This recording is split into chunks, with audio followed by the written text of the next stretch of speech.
इस साल दुनिया के कई देशों में आम चुनाव होने वाले हैं। भारत में आम चुनाव चल रहे हैं, वहीं मैक्सिको में आज राष्ट्रपति के लिए चुनाव हो रहा है। इसी के साथ राष्ट्र अपने राजनयिक इतिहास में एक बड़े बदलाव की कगार पर खड़ा हुआ है। मैक्सिको में 2 जून को लोकप्रिय राष्ट्रपति एंड्रेस मैनुअल लोपेज ओब्राडोर के उत्तराधिकारी का चुनने के लिए मतदान होगा, जिन्हें संविधान द्वारा दूसरे 6 साल का कार्यकाल पूरा करने से प्रतिबंधित किया गया है। यहाँ पहली बार किसी महिला राष्ट्रपति के रूप में क्लाउडिया शेइनबाम सत्ता की बागडोर संभाल सकती हैं।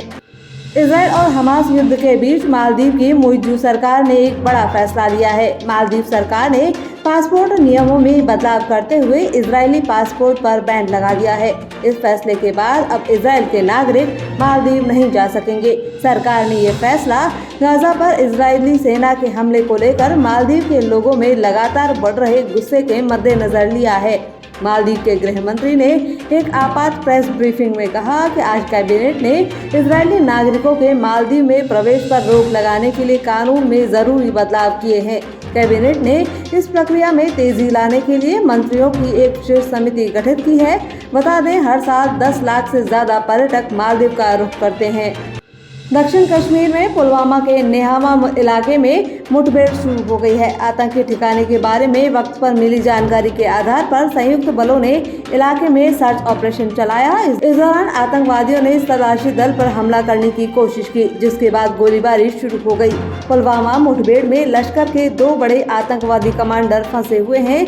रईस अहमद और रियाज अहमद डार दोनों पुलवामा जिले के निवासी हैं। इससे पहले पिछले दिनों जम्मू कश्मीर के पुंछ में एयरफोर्स के वाहनों के काफिले पर आतंकी हमला हो गया। इस हमले में 5 जवान घायल हो गए थे। राष्ट्रीय राजमार्गों पर रविवार रात 12 बजे से टोल टैक्स की बढ़ी हुई दरें लागू हो गई हैं। सभी टोल प्लाजा पर बढ़ी हुई दरों की सूची लगा दी गई है। टोल पर एक तरफ से 5 रुपए की बढ़ोतरी की गई है, वहीं मासिक पास में मामूली बढ़ोतरी हुई है। National highway authority of India ने 2 जून की रात 12 बजे से टोल टैक्स की दरों में बढ़ोतरी की। कार, जीप, वैन और हल्के वाहनों पर टोल नहीं बढ़ाया गया है। इनको पहले की तरह ही एक तरफ का 130 रुपए टोल देना होगा।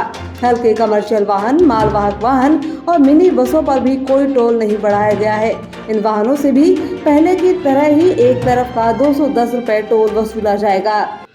लोकसभा चुनाव की वोटिंग पूरी हो गई है और कल 4 जून को वोटों की गिनती होने वाली है। वोटों की गिनती से ठीक पहले आज चुनाव आयोग प्रेस कॉन्फ्रेंस करने जा रहा है। यह प्रेस कॉन्फ्रेंस किस मुद्दे पर होगी, फिलहाल यह स्पष्ट नहीं किया गया है। माना जा रहा है कि चुनाव आयोग की ओर से वोटिंग प्रतिशत और मतगणना की तैयारियों को लेकर जानकारी दी जा सकती है।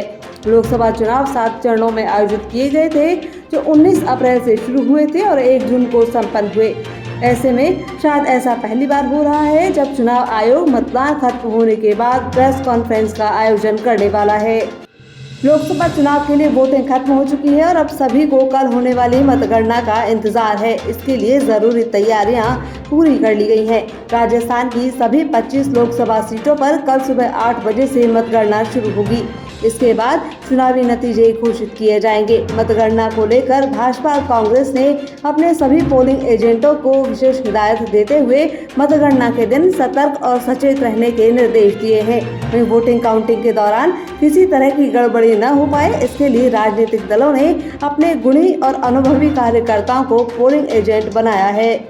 भाजपा नेता स्वर्गीय ओम आचार्य को याद करते हुए श्रद्धांजलि सभा का आयोजन किया गया, जिसमें केंद्रीय मंत्री अर्जुन राम मेघवाल, सुमित गोदारा सहित भाजपा नेताओं ने ओम आचार्य के साथ बिताए पलों को साझा किया। भारतीय जनता पार्टी बीकानेर द्वारा वरिष्ठ भाजपा नेता और संस्थापक सदस्य स्वर्गीय ओम आचार्य की याद में श्रद्धांजलि सभा का आयोजन किया गया। श्रद्धांजलि सभा में सैकड़ों की संख्या में भाजपा कार्यकर्ताओं के साथ सर्व समाज के लोगों ने स्वर्गीय ओम आचार्य के साथ बिताए लम्हों को याद करते हुए उनकी स्मृतियों के साथ अपने विचार साझा करते हुए उनके सार्वजनिक जीवन पर प्रकाश डाला और किस तरह राजस्थान और बीकानेर भाजपा में उन्हें भीष्म पितामह कहा जाता है, इस पर सभी वक्ताओं ने अपनी बात रखी। मुख्यमंत्री भजन लाल शर्मा द्वारा प्रचंड गर्मी के मद्देनजर अस्पतालों, बस स्टैंड सहित अन्य सार्वजनिक स्थानों पर अस्थायी प्याऊ स्थापित किए जाने के निर्देशों के क्रम में भाजपा परिवार द्वारा म्यूजियम चौराहे पर अस्थायी प्याऊ की शुरुआत की गई। केंद्रीय मंत्री अर्जुन राम मेघवाल और भाजपा एससी मोर्चा प्रदेश अध्यक्ष कैलाश मेघवाल ने इसका उद्घाटन किया।